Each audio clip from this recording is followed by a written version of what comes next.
শুভ সকাল আমার প্রিয় বন্ধুরা। কোচবিহার জেলার ছোট্ট একটা গ্রাম থেকে আমি পিঙ্কি, আর আমার ব্লগ চ্যানেলে তোমাদের অনেক অনেক স্বাগত আর আমার অনেক অনেক ভালোবাসা। আশা করছি আজকের ভিডিওটা তোমরা যেখান থেকেই দেখছো সকলেই তোমরা সুস্থ আছো, ভালো আছো এবং আমরাও ভালো আছি। আমাদের বাড়িতে এতটাই এখন প্রতিদিন কি বলবো, যাদের বাড়িতে ছাগল বেড়াল কুকুর আছে তারাই একমাত্র বোঝে এদের কতটা অত্যাচার। এক তো ছাগল এতটা দুষ্টু, বলার মতো না, একদম দস্যু যাকে বলে। সারা বাড়িতে দেখো চাপড়টা আমি কোথায় তুলে রেখেছি তাহলে তোমরা ভাবো কতটা অত্যাচার করে। আর এই ছোট বাচ্চা দুটো যেখানে পারছে সেখানেই হিসু করছে, যেখানে পারছে সেখানেই পটি করছে।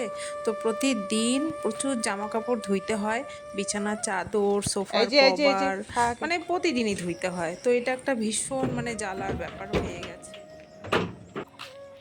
ঘুম থেকে উঠে শুধু ভাবছিলাম জানো তো বন্ধুরা, যে আজকে হয়তো রাস্তার এই ফুলগুলো আমি পাবোই না। তো একদম রান্নাঘরে জানলা খুলেই তাকিয়ে দেখছিলাম যে ফুলগুলো আছে কি না। তো দুই গাছেই কিন্তু সুন্দর করে ফুলগুলো রয়েছে, কেউ তোলে নেই এখনো। কালকে রাত্রেবেলায় ভাবছিলাম জানো তো, যেহেতু অম্বুবাচী চলছে হয়তো আমি রাস্তার ধারের ফুলগুলো পাবোই না, ওই যে হলুদ ফুলগুলো। তো না, সকালে উঠেই দেখলাম যে আছে ফুলগুলো, কেউ তোলে নেই। তো এখন ফুলগুলো তুলে নেব, কারণ আমি যেহেতু ঠাকুর ঘরে ঢুকবো, তো ঠাকুর ঘরে ঢুকলে তো পরে আর ফুল তুলতে পারবো না, পারবো একটু বেলা হয়ে যাবে। আর এই গাছটা তোমরা কি চেনো? দেখো কত সুন্দর। এই গাছটার নাম কিন্তু ফুটুস গাছ। তো প্রথম দিন শুনে আমি হাসছিলাম যে কিসের আবার ফুটুস গাছ। তো সত্যিকারের ফুটুস গাছ এই কারণ এই যে দেখো ফুলের কড়িগুলো ছোট ছোট, এটা ফুটে গিয়ে ফুলটা ফোটে, তাই এই গাছটার নাম হচ্ছে ফুটুস গাছ। ফুল টুল তোলা হয়ে গেছে, তারপর আমার বরকে বলছি কি ব্যাপার আজকে ফুল কেউই তোলে নেই রাস্তার ধারে, না হলে তো ফুল থাকে না। বলে তুমি জানো আমি কয়টায় উঠছি? আমি বললাম কয়টায় উঠেছ? তখন বললো আমি 5টায় উঠে 6টা পর্যন্ত ফুল গাছের সামনে দাঁড়িয়েছিলাম যদি কেউ ফুলগুলো না তোলে। তার জন্যই ও 5টার থেকে 6টা পর্যন্ত দাঁড়িয়েছিল রাস্তার মাথায়। তাই আমি ভাবছিলাম যে কি ব্যাপার আমাদের ফুলগুলো তো থাকে না এইভাবে। তো তখন বুঝতে পারলাম আচ্ছা তুমি পাহারা দিয়েছো জন্যই ফুলগুলো আজকে রয়ে গেছে, না হলে একটা ফুলও থাকতো না বন্ধুরা। আর গাছে যদি ফুল না থাকে দেখতে কেমন লাগে না বলো তো? বাজে লাগে। আমি যখন নিজে তুলি তখন তো অল্প অল্প তুলে গাছে আবার ফুল রেখেও দেই, তাতে গাছের দেখতেও ভালো লাগে। গাছের সমস্ত ফুল যদি তুলে ফেলি তাহলে গাছের শোভা কোথায় থাকবে বলো? তো দেখো ওই যে বললাম না, বিছানার তোষক থেকে শুরু করে সোফার কভার, বিছানার চাদর সমস্ত কিছু আজকে তো ধুয়ে দিচ্ছি। আর এটা প্রতিদিনের কাজ এখন হয় আমার আমার হয়ে গেছে।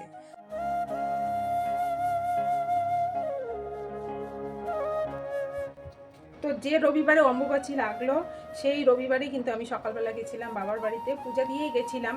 তো কোনো বছর আমার এরকম হয় না, এই বছরই এরকম হইলো। না হলে আমি ঠাকুর ঘর থেকে লক্ষ্মী ঠাকুরকে সরিয়ে দিয়ে অন্য জায়গায় রাখি, আর সব ঠাকুরকে কিন্তু আমি প্রতিদিন যেভাবে নিত্য পূজা দিই সেইভাবেই দিতাম। কিন্তু এই বছর আমার এত বড় একটা ভুল হয়ে গেল, আমি সত্যিকারে বুঝতেই পারিনি। আর বরকে যে বলে যাব যে আমি বাপের বাড়ি যাচ্ছি, তুমি লক্ষ্মী ঠাকুরটাকে সরিয়ে রেখে তারপর তুমি এই ঠাকুরটাকে সন্ধ্যাবেলা সন্ধ্যা দিও বা কিছু একটা করো, বা লক্ষ্মী ঠাকুরটাকে সরাই। আমি ওগুলাকে ওগুলো আমি কিচ্ছু বলিনি। তো আমার মনেও ছিল না, আর ফোন করে যে বলবো সেটাও মাথায় ছিল না, কারণ গিয়ে বাবার বাড়িতে গিয়ে রান্নাবান্নার আয়োজনে পড়ে গেছিলাম। সেদিন খাওয়া দাওয়ার প্রোগ্রাম ছিল। তো এই বছর এত বড় একটা ভুল হয়ে যাবে সত্যি আমি ভাবিনি। আমার কোনো বছর এরকম হয় না। সবাই আমাকে বলতো কী ব্যাপার তুমি ঠাকুর পূজা দাও, তুমি ঠাকুর পূজা দাও। যেহেতু আমার ঠাকুরের আসনে গোপাল, রাধাকৃষ্ণ, পঞ্চতত্ত্ব, ভাগবত, গীতা এগুলো তো পূজা দেওয়াই যায় অম্বুবাচীতে। আমার শাশুড়ি আমাকে তাই শিখিয়ে দিয়ে গেছে, আমি সেইভাবেই দিতাম। কিন্তু এই বছর যে এত বড় একটা ভুল হয়ে যাবে সত্যি আমার আমার ধারণাই ছিল না। তো বাড়ি এসে রাত্রেবেলা দেখলাম যে বর তো ঠাকুর টুকুর সব ঢেকে রেখেছে। এবার এই অম্বুবাচীর ওষুধ যেটাকে বলে ছুয়া বলে আর কি, তো সেই ছুয়ার মধ্যে হাত দেবো, পর্দা সরাবো, গোপাল ঠাকুরকে সরাবো বা লক্ষ্মী ঠাকুরকে সরাবো, সেইটার সাহস করে আর উঠতে পারিনি। সেটা করিনি, করাটাও হয়তো ঠিক হবে না। কিন্তু আমার সত্যিকারে অনেকটা এবার পাপ লাগলো, আমার নিজেই মনে হচ্ছে, কেন জানি না। কারণ আমি এই কয়েকদিন ঠাকুর দিতে পারি নাই। আর বিশেষ করে গোপালকে তো জানোই তোমরা, 2বার 3বার 3 বেলা তো সেবা দিতেই হয়। আমি 3 বেলা যদিও দিতে পারি না, 2 বেলাই দিই। তো এই বছর সত্যিকারে এত বড় একটা ভুল হবে আমি সত্যি ভাবিনি। তো অনেকটা বেলা হয়ে গেছে, দেখো 11:30 বাজে। এখন ঠাকুর ঘরে সমস্ত কিছু পরিষ্কার করে তারপর স্নান করে আসবো। স্নান করে তারপর ঠাকুর দেবো। চলো। কথাই আছে, লেপলে মুছলে বাড়ি, সাজলে গুজলে নারী। যে কোনো জিনিসই মানে সাজলে গুজলে সাজিয়ে রাখলে ভালো লাগে।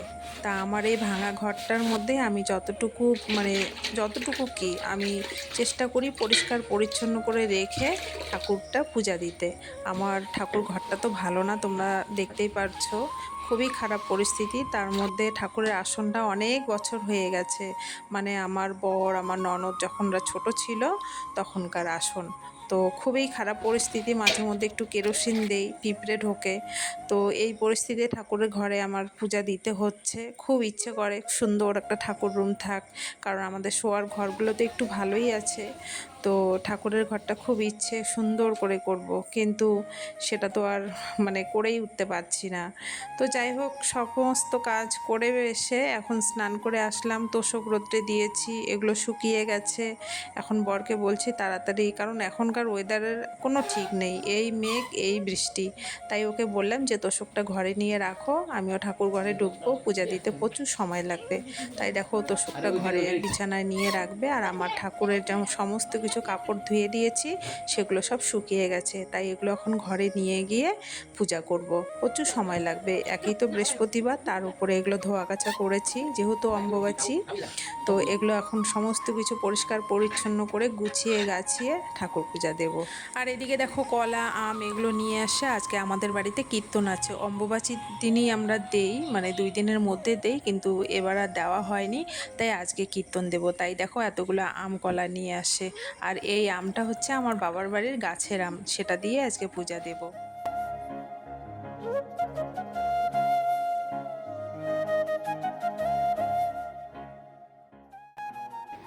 তো দেখো আমার পূজা দেওয়া হয়ে গেছে, 5-10 মিনিট হয়ে গেল, তাতেই দেখো আমের টক পেয়ে দুধগুলো কেমন নষ্ট হয়ে গেছে। তো আজকের দিনে আমাদের মধ্যে আম দুধ খায়, তো আমরাও খাবো আজকে। কিন্তু আমরা সবাই খেলেও আমার বর খাবে না, কারণ ও কাঁচা দুধ খায় না, আমিও খাই না, কিন্তু এটা যেহেতু নিয়ম তাই খেতে হবে, খাবো। তো ছেলে মেয়েকে ডাকি, বর তো খাবেই না, ওকে পরে কাঁচা আম কেটে দেবো। ঈশান, দিদিভাইকে নিয়ে আম দুধ খা। তুমি খাবা না? একটু খাও, হ্যাঁ দুধ দুধ আম খাও, দেখি একটু খাও, মুখে দাও। তুই এরকম করতেছিস, নে একটু খা ঈশান। আর আমার আজকের এই ব্লগটা তোমাদের কেমন লাগলো অবশ্যই কমেন্টে জানিও, আর সকলেই তোমরা ভালো থেকো, টাটা।